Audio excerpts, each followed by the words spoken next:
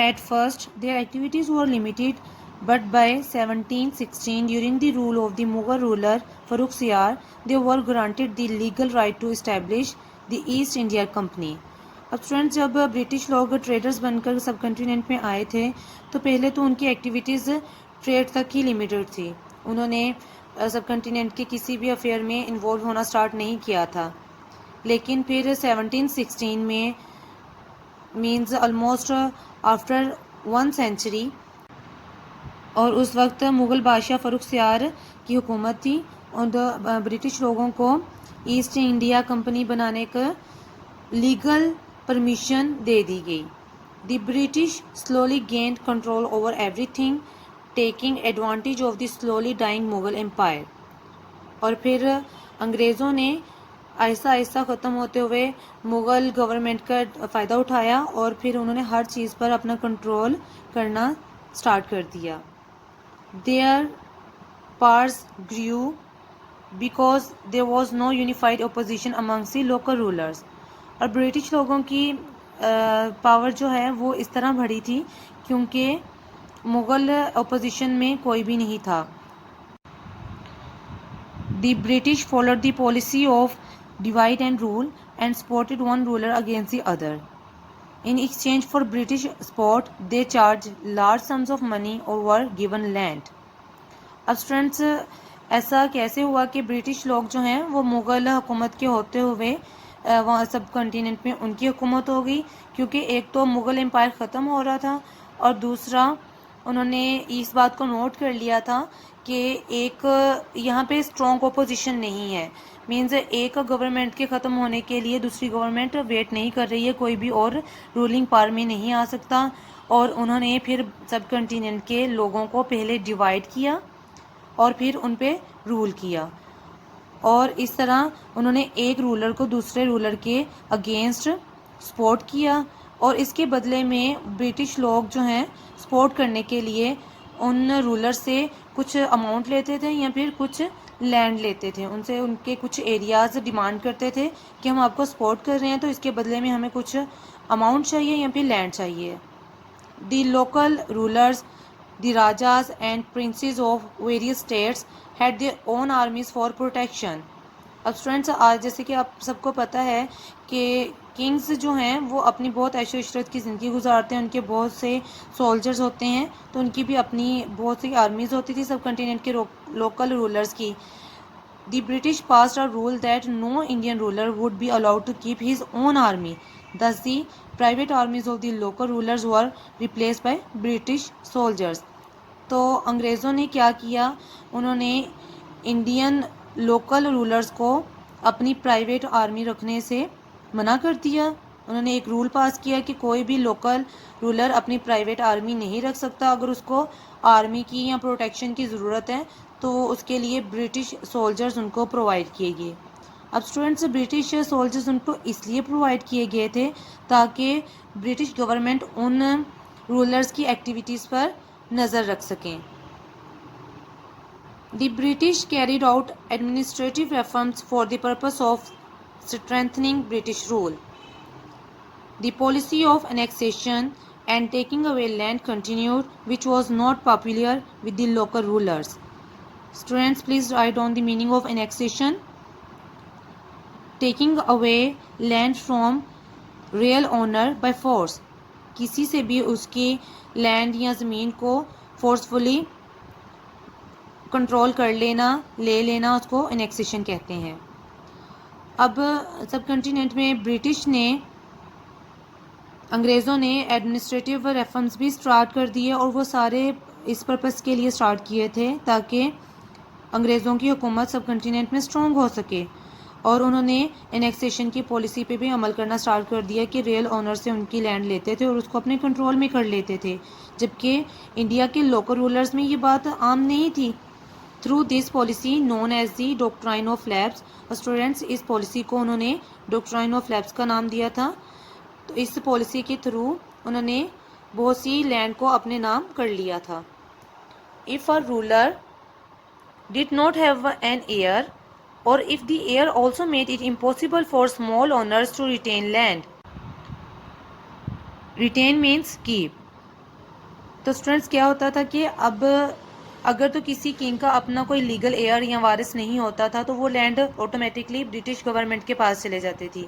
اور some times ایسے ہوتا تھا کہ وہ وارث خود اس چیز کو امپاسبل بنا لیتا تھا اپنے لیے کہ وہ لینڈ کو اپنے پاس نہیں رکھ سکتا تھا, تو آٹومیٹکلی وہ لینڈ بھی برٹش گورنمنٹ کے انڈر چلے جاتی تھی. The British did not trust the Indians, thus they were not appointed to important positions. This policy resulted in unemployment for the educated people. The British developed a sense of superiority. Very often, entry to places visited by the white people was closed to Indians. اب students British جو لوگ ہیں وہ Indians پہ بالکل بھی trust نہیں کرتے تھے, تو جس کی وجہ سے انڈینس کو بہت سی پوزیشن آفیشیل سرکاری ملازمتوں سے ان کو روک لیا گیا, وہ پوسٹ ان کے لیے اویلیبل نہیں ہوتی تھیں.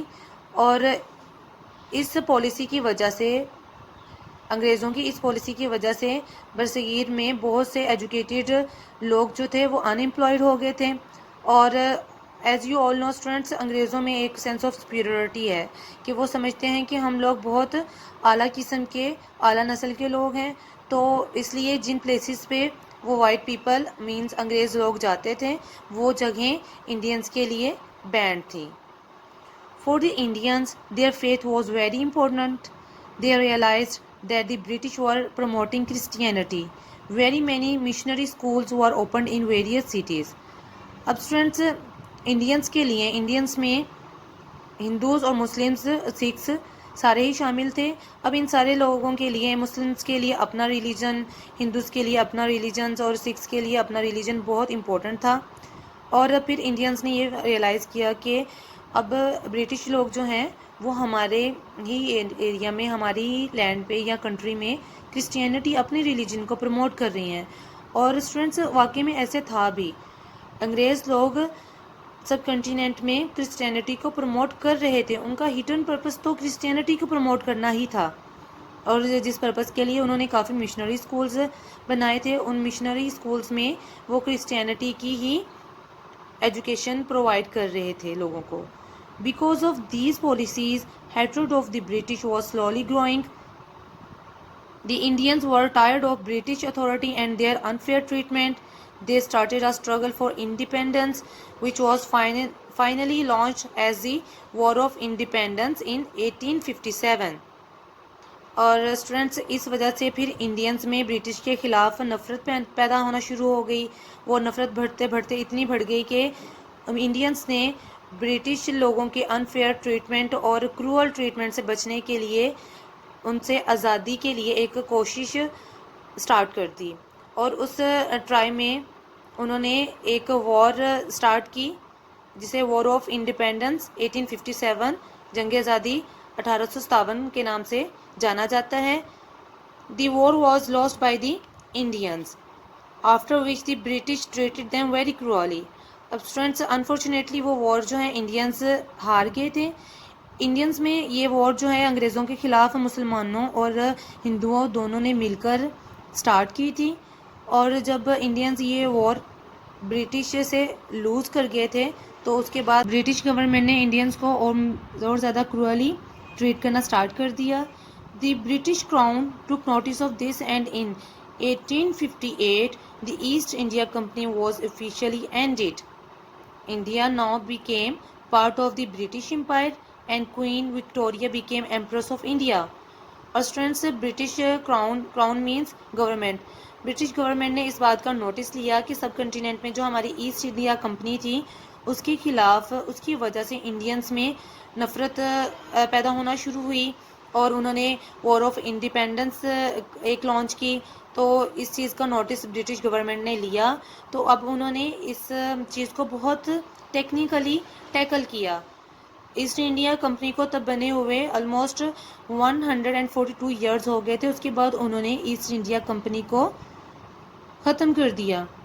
اب اسٹوڈنٹس جس پرپس کے لیے ایسٹ انڈیا کمپنی بنی تھی وہ پرپس بالکل اوپنلی سامنے آ گیا.